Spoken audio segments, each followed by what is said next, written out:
Hello, everyone, and welcome to another edition of the SimNFL show. Real talk about fake sports. I am your host and commissioner. You can call me Pierce, back from vacation and ready to talk about the wild card round of the 2025 season of the Pro Sim over at SimSN. If you're unfamiliar, come check us out on the website and on Discord. We would love to have you. So it's going to be a quick episode today. We're going to look at the stats and summaries from all of the wild card round games. And then we're going to jump right into the preview from the divisional round, week 20, where our final 8 teams will go head-to-head, including our number 1 seeds, diving in after their byes. We'll look at the updated draft order for the top 24 selections now. Include some announced trades that have not officially started, but teams have agreed in principle to. And then we'll take another look at some extensions that have been adopted in the last couple of weeks, and some big names that'll be staying on teams and what those price tags might look like. So quick episode today, but let's go ahead and dive in. The Steelers put up 50 points on the Colts to advance out of the wildcard round with a victory of 50-23. Pittsburgh rushed for 485 yards as a team. You can see there 172 from Morris, 191 from Kipnis with 3 touchdowns, 143 from DeAndre. Don't forget to eat your Weeders. 2 touchdowns there. 5 rushing touchdowns for the Steelers, 8 total from both teams combined. So the Steelers will be advancing. This is their second appearance and second playoff win. 2023, you may remember they were the number 1 seed out of the AFC, and they won in the divisional round against Kansas City. This is the Colts' first playoff appearance, and it might be the swan song for Gary Freitag, who is 35 years old, finishing his age 35 season, does not have a contract for next year, so this could be it for the veteran signal caller. He had 237 yards passing on 16 of 21 throwing, 72 yards rushing, and a pair of touchdowns. But the Colts defense absolutely no match for the Steelers rushing attack. Again, 485 yards rushing and 5 touchdowns for the Steelers as they put up 50 and they advance to the next round. A matchup between the Broncos and the Titans. Fun fact, these 2 teams are the only 2 from the AFC who have made the playoffs every single year since the league's founding. The Broncos and the Titans. Broncos came out ahead in this one, 31-13, and they will move on. Peter London, 17 of 24, 216 yards, and a pick, but 3 rushing touchdowns. Hugh Kahn added 112 yards as well. This one was very close for a long time.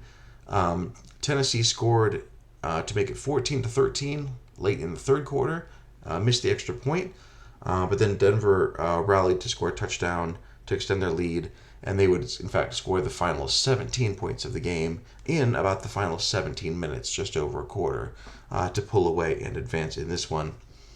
Tennessee was held to just 50 rushing yards and 196 total yards. But the defense, with efforts from guys like Jose Sola with 5 tackles for loss, and Joshua Johnstone with a couple of turnovers, a couple of takeaways, kept them in the game for a long time. But ultimately, the Broncos pulled away. 31-13 again is the final there. Green Bay led most of the way against the Dallas Cowboys, though the Cowboys made it interesting right at the very end. This is the second playoff appearance in a row for the Packers and the third straight for the Cowboys. Packers rushed out to a 24-0 lead in the second quarter, and it was 31-7 late in the third. Joseph Garibay was on fire, 367 yards and 5 touchdowns for him. Carl Frost over 160 yards and a pair of scores for him as well. It was 38-17 in the fourth when Dallas scored a field goal. Packers went 3 and out. Dallas scored a quick touchdown. And then Garibay, who had been lights out, near perfect all game, threw his first and only interception to Amaro Rodriguez. Cowboys immediately raced down, scored again, and got the 2-point conversion, which from 38-17 made it 38-35, just like that. But the Packers got the ball back and needed only 2 plays to run out the clock and hang on for the victory. So despite the late snafu from Garibay, Packers hold on and win 38-35 and advance. Third time was the charm for the Panthers as they got their revenge on the Falcons, beating them 42-19. First ever playoff game for the Atlanta Falcons. This is the second for the Panthers, second year that they've made the playoffs after winning the division last year. And it's Carolina's first playoff win. They lost to the Cowboys en route to their Super Bowl win last year. Dakota Link was impressive, 345 yards passing and 3 touchdowns. But the big difference maker here was Kelvin Dupree, 35 carries, 149 yards, and 3 touchdowns. So the Panthers, with that balanced attack, putting up big points on the Falcons and finally defeating their division rivals for the first time this year. Also huge performance by the defense, including Samuel Frazier with 5 passes broken up. Panthers defense did not allow a touchdown until the backups were in. So big victory for the Panthers as in the wild card, and they will advance. The Browns had their first home playoff game, first playoff game in Cleveland, their third appearance. Jacksonville making their first appearance since the inaugural season in 2022. Browns defense picked Matt Howard off 3 times and sacked him 5 times. So big defensive performance. Juan Mora also 109 yards rushing and a pair of touchdowns for him. And then the dagger, when Jacksonville had brought it to within a single score, was Robert Davis with a 98-yard kickoff return touchdown to make it a 2-score game and send the Browns off to the next round in style. So 24-9 was the final there. Browns keeping the Jaguars out of the end zone and getting those 3 picks off of Howard to seal the win. In a wild, high-scoring game, the Eagles upset the number 2 seeded Rams 48-33. Aaron Poole had 3 passing touchdowns on 201 yards, 13 of 20 passing. Most of that to Ronald Spencer, who was absolutely unguardable. 8 catches, 167 yards, and 2 touchdowns. Philip Avila, 480 yards, 4 touchdowns, but also 4 interceptions. This one was high scoring from the get-go, and the Rams basically almost matched the Eagles score for score, point for point, until late in the third quarter, with the Eagles up 35-27, but the Rams driving. Christian Palardi came up with a huge play on the Eagles' 21-yard line. He stripped the ball and recovered the fumble, gave the Rams no points. Eagles were able to drive, score again, and stay ahead. Again, putting up 48 points in the win. This is the Eagles' first playoff win in 3 tries. In the first season, 22, they made it to the wildcard round, lost to Tampa Bay. And then this game actually avenges their 2023 loss to the Rams in the playoffs. Rams have made the playoffs every year. This is the first time they have not won a playoff game. They are one and done, and the Eagles, as the number 7 seed, are moving on. So, in Week 20, in the divisional round, we will again see our top seeds for the first time. So early on, we'll see Pittsburgh taking that great rushing attack to Miami to face the one-loss Dolphins. And then Carolina and Green Bay will be playing. Pittsburgh has won 6 straight. They're the hot team coming into their game. And the other 3 are matchups. So Carolina Green Bay is a rematch of a Week 12 game that Green Bay won 34-25. As we move into the afternoon, 2 division winners in the AFC, Cleveland at Denver. This is a rematch from Week 9, where Denver easily handled the Browns 41-16. And then the final game in the afternoon will be the upstart 7-seed Eagles facing off against their division rivals in the Commanders. Eagles are 0-8 all-time against the Commanders. This would be a huge time for their first ever win. In Week 7, when these 2 teams played, Washington won 41-23. And then in Week 18, Washington played their starters, even though they locked up number 1 seed, and they won 59-49. So the Eagles, 49 points against the Commanders, and now 48 against the Rams, putting up huge numbers against some of the best teams in the conference. Could be a wild and crazy game to end the week. We'll see how that one goes leading into championship weekend. So here is the current draft order. We have the top 18 from the playoffs, and now we can build that out with Jacksonville at 19. Tennessee would be 20. They've traded that pick to the Giants, so the Giants will get their second first-round pick. Then Indianapolis, Dallas, Atlanta, and the Chargers getting the Rams pick there. There's also been a trade announced 5 for 10 with Cincinnati and the Jets swapping places. They've also mentioned Jacksonville's first-round pick in that. I don't know how that pick is acquired by either of those teams. So right now I'm having Jacksonville having their own pick at 19.